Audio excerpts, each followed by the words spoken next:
हनुमान जी महाराज को 3 तरह की माला समर्पित होती है। एक आंकड़े के पत्ते की, दूसरी बेलपत्र के पत्ते की, तीसरी पीपल के पत्ते की। ये 3 तरह की माला जब हनुमान जी महाराज को समर्पित होती है। आंकड़े की माला महाराज एक अवतार श्री हनुमान जी महाराज है। हनुमान जी महाराज को 3 तरह की माला समर्पित होती है। एक आंकड़े के पत्ते की, दूसरी बेलपत्र के पत्ते की, तीसरी पीपल के पत्ते की। ये 3 तरह की माला जब हनुमान जी महाराज को समर्पित होती है। आंकड़े की माला महाराज, आंकड़े के पत्ते की जो माला होती है, ये माला कार्य की सिद्धि के लिए होती है। इसमें एक एक आंकड़े के पत्ते पर सीताराम लिखा जाता है। मात्र एक पत्ता ऐसा होता है जिस पत्ते पर सीताराम नहीं लिखा जाता।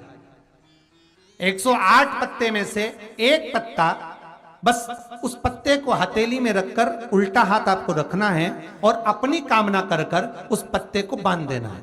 ये जरूरी नहीं है कि 25 के बाद बांधो, 50 के बाद बांधो या 100 के बाद बांधो, आपकी मर्जी पड़े। उस खाली पत्ते को कहीं पर भी बांध दीजिए और उस माला को अपनी कामना कर कर श्री हनुमान जी महाराज को समर्पित कर दीजिए। माला जब हनुमान जी को चढ़ जाए तब एक घी का और एक तेल का दिया हनुमान जी के सम्मुख में लंबी बाती का लगा देना है महाराज। एक घी का, एक तेल, और अपनी कामना कर कर आप आ जाइए। आपकी वो कामना 2.5 महीना या 3 महीना, इससे ज्यादा नहीं जाएगा, वो कामना बाबा पूरी करेगा। क्योंकि शिव और हनुमान ये सब एक ही स्वरूप है। अगर व्यक्ति के जीवन में बहुत भारी रोग हो गया है, बहुत ज्यादा कष्ट हो गया है, कैंसर जैसी बीमारी भी अगर उसको घेर ली है और किडनी लीवर सब बेकार हो गया, तो निवेदन है पीपल के पत्ते की माला बनवाओ, 108 पत्ते की, और हनुमान चालीसा का हर पत्ते पर स्मरण करिए महाराज। आप हनुमान चालीसा पढ़ते जाओ, माला में गांठ लगाते जाइए, और वो माला जो व्यक्ति कैंसर से पीड़ित है, हाथ का स्पर्श कराइए और शंकर को चढ़ाइए। केवल अष्टमी तिथि के दिन ये माला समर्पित होना चाहिए, शुक्ल पक्ष की अष्टमी के दिन। आप 2 या 3 अष्टमी को कर कर देखिए, अपने आप दवाई लगना प्रारंभ होगी। कैंसर जैसा रोग भी धीरे धीरे समाप्ति पर आएगा महाराज। पर करना शुक्ल पक्ष की अष्टमी को ही महाराज। कोई बच्चा एग्जाम में बैठ रहा है, सीए की पढ़ाई कर रहा है, कोई बहुत बड़े एग्जाम में बैठा, पास हो ही नहीं रहा, बहुत हार गया, बेलपत्री की माला चढ़ाई। पर बेलपत्र की जो माला है वो केवल प्रदोष पर चढ़ती है श्री हनुमान जी महाराज। आप बेलपत्र की माला चढ़ाओ, 108 बेलपत्र आप श्री शिवाय नमस्तुभ्यम मंत्र का जाप कर कर गांठ लगाकर भगवान श्री हनुमान जी महाराज के सामने पहुंचकर माला को सीधी रखकर, जो व्यक्ति एग्जाम में बैठ रहा है, नौकरी के लिए, अन्य पढ़ाई के लिए, अगर कंपटीशन एग्जाम में भी बैठ रहा है, तो माला को हनुमान जी महाराज, और हनुमान जी कौन से होना चाहिए? पूर्वमुखी। हनुमान दक्षिण मुखी नहीं चाहिए, पूर्व में जिन हनुमान जी का मुख हो वो माला ऐसी समर्पित कर कर हनुमान चालीसा का पाठ कर कर 3 बार स्मरण कर कर माला श्री हनुमान जी को पहना दीजिए। ऐसा कोई एग्जाम नहीं जिसमें से आप निकल ना पाए महाराज, पर करना आपको पड़ेगा। प्रदोष का दिन होना चाहिए, प्रदोष के दिन भगवान, और प्रयास जहां तक हो सके प्रदोष काल में अगर चढ़ाएंगे तो ज्यादा फलदायी रहेगा प्रदोष। और कई लोग तो ऐसे हैं, उनका आज तक हनुमान चालीसा पढ़ना नहीं है, आज तक कोई चालीसा, चाहे गायत्री चालीसा हो, लक्ष्मी चालीसा हो, शिव चालीसा हो, पढ़ना ही नहीं आती, बस बैठ गए भगवान के सामने और पढ़ लिया आसन लगा के। नहीं नहीं नहीं, चालीसा पढ़ने का भी एक नियम है। अगर कोई लक्ष्य लेकर पढ़ रहे हो तो उसका एक नियम है। पूरी जिंदगी पढ़ते रहोगे तो भगवान की प्राप्ति नहीं है, पर लक्ष्य लेकर अगर पढ़ा है, आसन से जिस भगवान की चालीसा पढ़ रहे हो उसकी मूर्ति या उसका फोटो आपके सामने होना चाहिए। एक घी का दिया, अगर हनुमान चालीसा पढ़ रहे हो तो या तो घी का दिया जलाओ, वो भी गाय के घी का हो, भैंस के घी का मत जलाना। हनुमान जी कभी प्रकट नहीं होंगे भैंस के घी से। घी का दिया लगाइए अगर चालीसा का पाठ कर रहे हो हनुमान जी का। और बहुत ज्यादा संकट है, बहुत ज्यादा परेशानी है, तो हनुमान चालीसा का पाठ करो तो तिल्ली के तेल का दिया लगाओ, काली तिल के तेल का दिया, तिल का तेल का दिया हनुमान जी के सामने आसन बिछाकर। बहुत तकलीफ है तो 3 पाठ प्रतिदिन करो और एक आसन से जितने समय 9 बजे अगर आप बैठते हो पाठ करने तो 9 बजे ही बैठना है। 11 दिन तक प्रतिदिन 3 पाठ रोज करो। एक पानी का लोटा, कलश, तांबे का जल अर्थात तांबे का लोटा हो, स्टील का लोटा हो, तुम्हारे पास जो कलश हो उसमें जल भरकर एक सिक्का उसमें पटक कर, एक लौंग पटक कर प्लेट से ढक कर रख दो और प्रतिदिन बस टाइम पर बैठकर पाठ करो। 11 दिन पूर्ण होंगे, जिस कामना से आपने पाठ करा है बस वो सिक्का, वो लौंग कलश में से निकाल लो, जल का आचमन करो और जिस काम के लिए करा है वो जल उस प्रयोग में ले लो। उस प्रयोग, किसी से बात करने जाना है तो वो जल पी कर जाइए, कोई से हाथ मिलाना है तो वो सिक्का, वो लौंग अपने हाथ में रखिए, अपने साथ रखिए। कई लोग कहते हैं हम तो बहुत दिनों से हनुमान चालीसा पढ़ रहे हैं, हम बहुत समय से राम रक्षा स्तोत्र का पाठ कर रहे हैं, हम बहुत समय से ये कर, अरे तो उसको नियम से तो करो। हनुमान चालीसा का प्रागट्य केवल एक दिल से की गई स्तुति। हनुमान जी महाराज की स्तुति, राम जी महाराज की स्तुति तुलसीदास जी ने केवल दिल से करी थी, केवल मन से। और ये नहीं कहते कि हनुमान चालीसा पढ़ोगे तभी भगवान, नहीं नहीं, आप दिल से अगर भगवान को पुकार लीजिए, आप दिल से पुकारो उसको, वो आएगा। नियम है महाराज, बहुत ध्यान दीजिएगा। पंचमुखी हनुमान का एक स्मरण, पंचमुखी हनुमान का एक भाव। महाराज जैसे बहुत ज्यादा तकलीफ अगर व्यक्ति को हो गई है, बहुत कष्टमय जीवन चल रहा है, हार गए हर जगह से और तकलीफमय जीवन चल रहा है, तो पंचमुखी हनुमान का एक शिव महापुराण का और स्कंद पुराण का एक बड़ा सुंदर मंत्र है। उस मंत्र को आप सब एक बार हमारे साथ में बोलें। ओम नमो हनुमते रुद्र अवताराय सर्व शत्रु संहारणाय सर्व रोग हराय सर्व वशीकरणाय रामदूताय स्वाहा।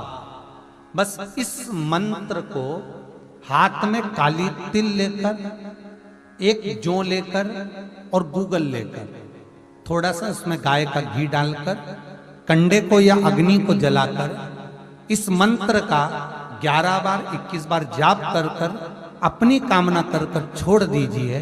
कैसा भी रोग हो, बीमारी हो, कष्ट हो, दुख हो, तकलीफ हो, 21 दिन के अंदर वो आनंद आना प्रारंभ कर देता है। महाराज इस मंत्र, स्कंद पुराण का, शिव महापुराण का ये मंत्र मूल पंचमुखी हनुमान सुख देंगे। और एक और चीज याद रखिए महाराज,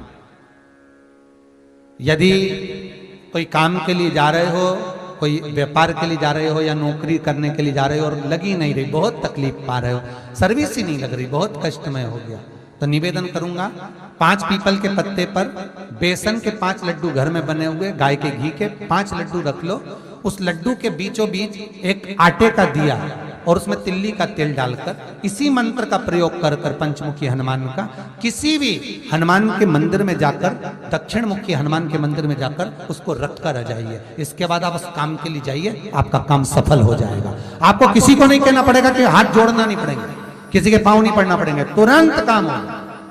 बस इस मंत्र का स्मरण कर कर पंचमुखी हनुमान का भूतेश्वर जो मंत्र है वो सुख देने वाला, आनंद देने वाला, सहज नहीं महाराज, सुख की खान है, आनंद की राशियां में। महाराज आप कोई बहुत बड़ा काम करने जा रहे हो, बहुत बड़ा यज्ञ अनुष्ठान, विवाह, शादी आदि आदि फंक्शन करने जा रहे हो,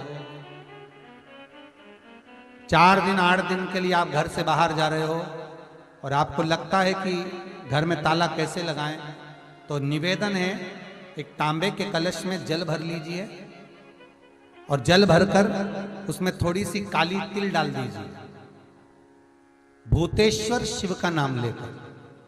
कौन से शिव का? भूतेश्वर, शमशानवासी भूतेश्वर शिव का नाम लेकर काली तिल डाल दीजिए, कलश को प्लेट से ढक दीजिए, घर के किसी भी भाग में उसको रख दीजिए। उसके बाद आप चले जाओ। किसी की सामर्थ्यता नहीं है कि उस घर में कोई पांव रखे। किसी की सामर्थ्यता नहीं है।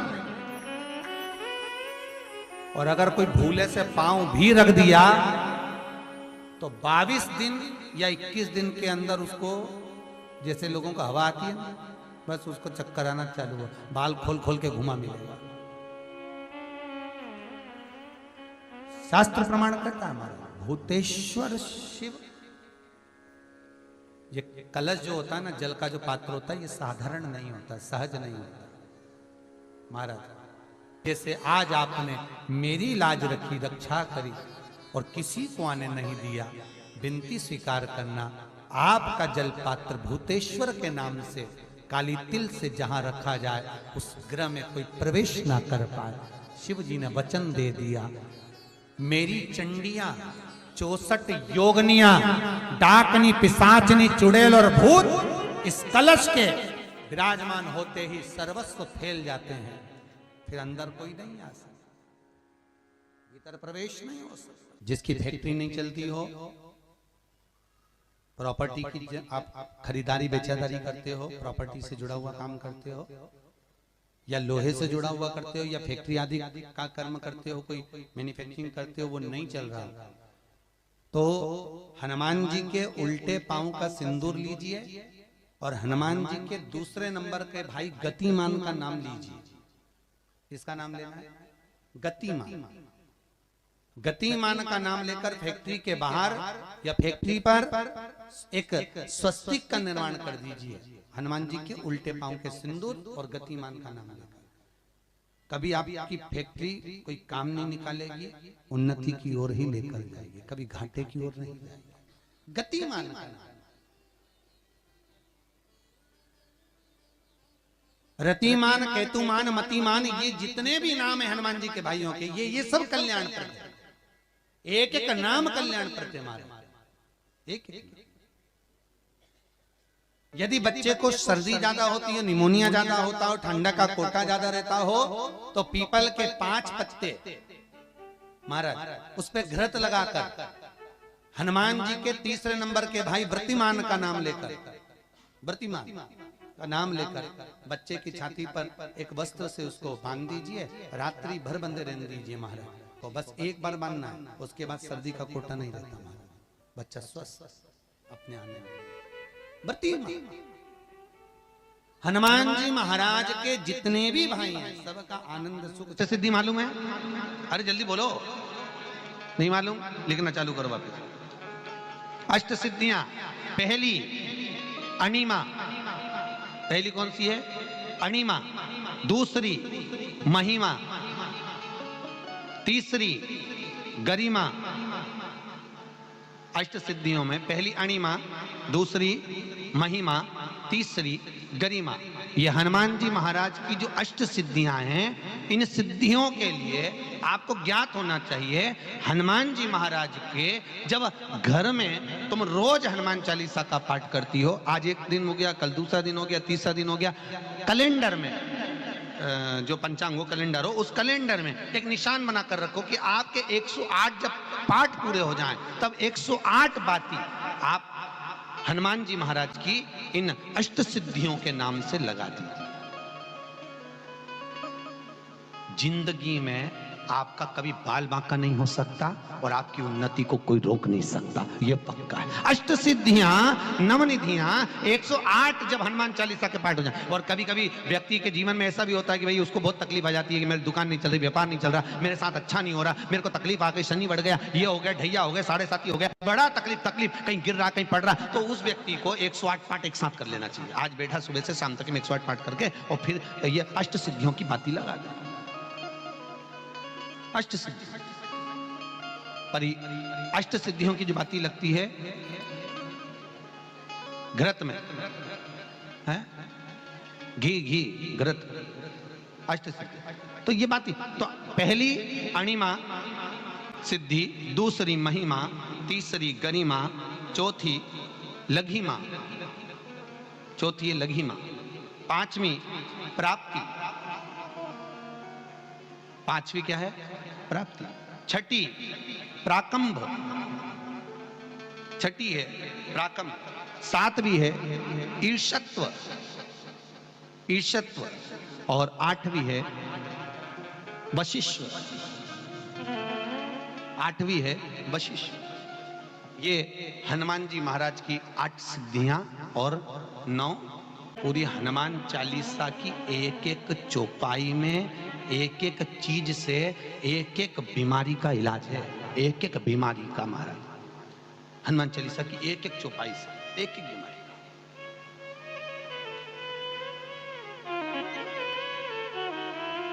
हमारे जीवन को हम चौपाइयों के क्रम से एक एक शब्द का भान करें कि वो उससे हमें प्राप्ति क्या है। अष्ट सिद्धि नवनिधि किस जगह पर स्कंद जी दे रहे हैं? नवनिधियां जहां पर सेतु बंद हुआ, जहां पर सेतु। तो आप रामेश्वर जाएं, पुराने डाकघर के पास में आज भी 9 शिलाएं नवनिधि के लिए स्कंद देव ने वहां विराजमान करी थी। वहीं हनुमान जी महाराज ने जलपान करा था, वो स्थान आज भी विराजमान। आज हनुमान जी महाराज, अगर किसी पति पत्नी में झगड़ा चल रहा हो, प्रेम नहीं बढ़ रहा हो, बहुत क्लेश हुई और अदालत में बात पहुंच गई, तलाक होने वाला है, तो भी गतिमान का नाम लेकर हनुमान जी के मंदिर में एक ध्वजा लगा दी जाती है और उस पर ध्वजा पर स्वस्तिक बना दिया जाता है गतिमान का नाम लेकर। तो पति पत्नी का प्रेम वापस बढ़ जाता है और तलाक नहीं होता है। महाराज जिसका तलाक नहीं चाहिए, अगर मन से सोच के बैठे कि तलाक चाहिए तो मत करो, पर नहीं चाहिए, प्रेम बढ़ाना है, उसके लिए लगे। तो उन्होंने हनुमान जी से कहा कि तुम क्या चाहते हो? हनुमान जी बोले मेरे को जाना है, क्योंकि जहां राम वहां हनुमान। हनुमान जी जब कहने लगे कि मेरे को जाना है, तो राम जी महाराज बोले नहीं नहीं हनुमान, तुझे सबसे ज्यादा प्रिय क्या है? तो कह राम। तो हनुमान तू कह रहा है सबसे ज्यादा प्रिय है राम प्रिय है, तो एक बार जिस समय देवऋषि नारद का अपमान हुआ, विश्वामित्र बाबा का अपमान हुआ, उस समय पर एक राजा ने जब अपमान करा तो तूने उसको राम नाम लिखकर एक जगह पर बिठा दिया और कहा कि तू राम नाम जपते रहे। उसने राम नाम जपा। तब हनुमान याद कर, मेरे सम्मुख में तू खड़ा था और युद्ध होने वाला था, तो तूने क्या कहा था? प्रभु आप इसको मार नहीं सकते क्योंकि ये आपका नाम ले रहा है। राम से बड़ा होता है राम का नाम, आप इसे मार नहीं सकते। तब आपने ये संवाद कहा था, हनुमान बता तेरी प्रियता क्या है? हनुमान जी कहते हैं प्रभु आपने मुझे जगा दिया, क्योंकि मुझे श्राप ये मिला था कि तू जागेगा किसी के जगाने पर, आपने मुझे जगा दिया, इसलिए है नाथ अब मैं जाना नहीं चाहता, सत्संग करना चाहता।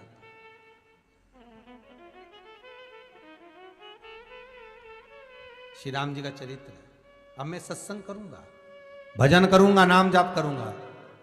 पर राम जी जानते हैं हनुमान से, कहा हनुमान मेरा जाने का समय आ गया, मुझे तो जाना पड़ेगा ना।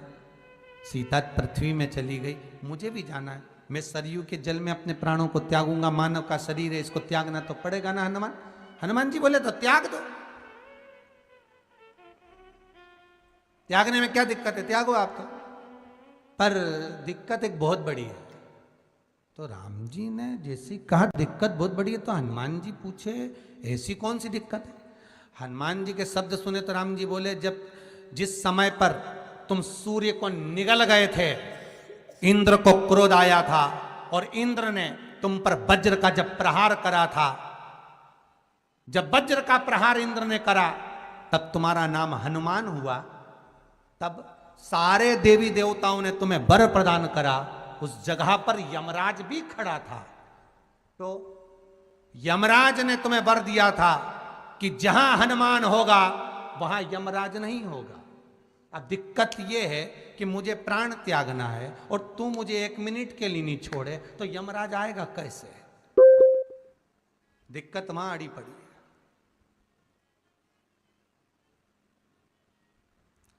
हनुमान जी मुस्कुरा के बोले राम जी महाराज से, प्रभु मैं आपके बिना रह नहीं सकता। तो राम जी बोले मैं भी जानता हूं कि तू मेरे बिना नहीं रह सकता, पर एक काम तो कर सकता है ना। क्या? मैं अगर कोई काम बताऊंगा तो तू करेगा कि नहीं करेगा? हनुमान जी बोले आपका काम और मैं ना करूं, ऐसा कभी हुआ है? जरूर करूंगा। ठीक है, बस अब राम जी महाराज ने सोच लिया कि हनुमान को जाने से पहले काम पर लगाना।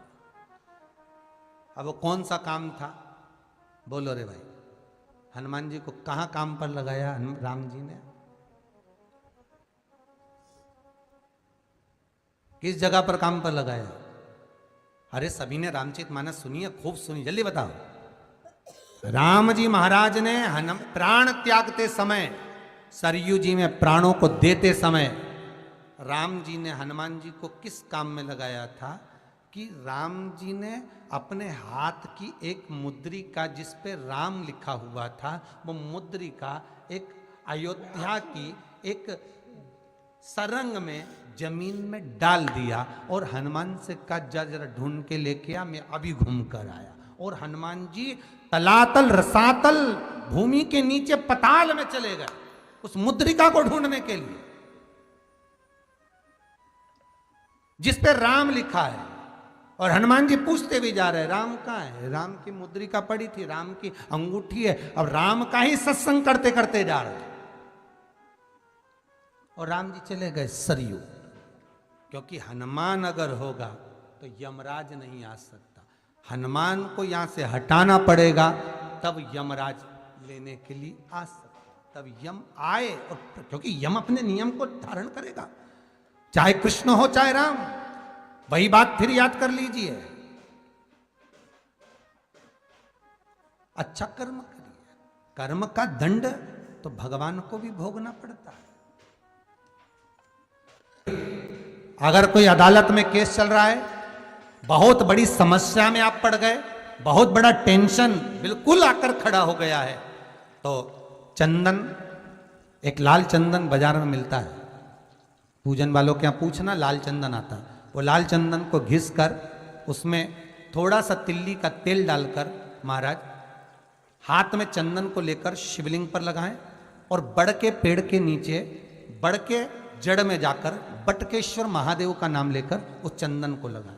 उसी चंदन का हाथ किसी रुमाल पर लगा लीजिए और उस रुमाल को जेब में रखकर कोई बहुत ज़्यादा दिक्कत और परेशानी है उस स्थान पर उसको लेकर बैठ जाइए। मन को भी शांति होगी, कार्य भी सफल होगा और सफलता प्राप्त होगी।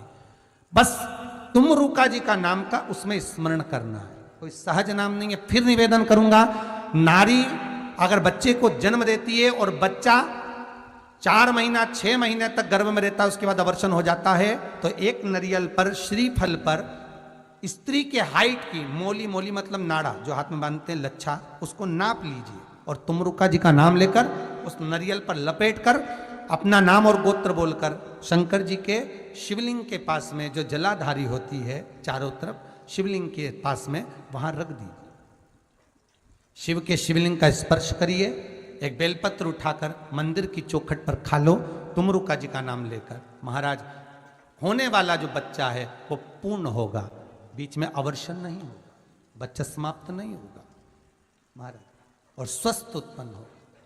ये तुमरुका जी का नाम जीवन में सुख की अनुभूति कराने वाला, आनंद की अनुभूति, सहज नहीं है। शंकर का अनुमोदन, शिव का स्मरण, स्वयं शंकर और पार्वती भगवान आनंद के साथ में चलते। और कई ऐसी हैं जिन्होंने बांधी और तो नहीं हुई है, तो उसके लिए भी ध्यान रखिएगा। 18 साल हो जाएं, कई माताएं कहती है गुरुजी हमने सफेद आंकड़े की जड़ बांधी और मान लो संतान हुई, और कई ऐसी हैं जिन्होंने बांधी और तो नहीं हुई है, तो उसके लिए भी ध्यान रखिएगा। 18 साल हो जाएं, 17 साल हो जाएं, 10 साल हो जाएं, 12 साल हो जाएं और घर में बच्चा नहीं है, संतान नहीं है, तो प्रयास करना सफेद आंकड़े की जड़ को लेना, तुमरुका जी का नाम लेकर 21 बार शिवलिंग पे से घुमाना, रजस्वला धर्म के 7वें दिन कमर पर बांध लेना और उसी दिन से एक पीपल का पत्ता मंगवाना, शंकर भगवान पर चढ़वाना और पीपल के पत्ते को गौ माता के दूध में उसको उकलवाना। ठीक है, उकलवाकर ठंडा करवाकर पत्ते को बाहर ठंडा करने में डाल देना। दूध जब ठंडा हो जाए हथेली पर उस गिलास को रखना और भगवान शिव का तुमरुका जी का नाम लेकर उसको पीना चालू कर देना। लगभग 8 दिन 15 दिन उस दूध का पान कर कर फिर विश्राम करें। महाराज संतान की प्राप्ति अवश्य होगी, संतान अवश्य प्राप्त होगी। पीपल के वृक्ष में स्वयं मेरे भगवान शिव आनंद वास निवास करते हैं। बाबा भोलेनाथ स्वतः निवास कर रहे हैं केवल एक पीपल के वृक्ष में। कितना सुंदर लिखा है पद्म पुराण में कि 52,000 ब्राह्मण का एक साथ निवास पीपल के वृक्ष में होता है, एक साथ।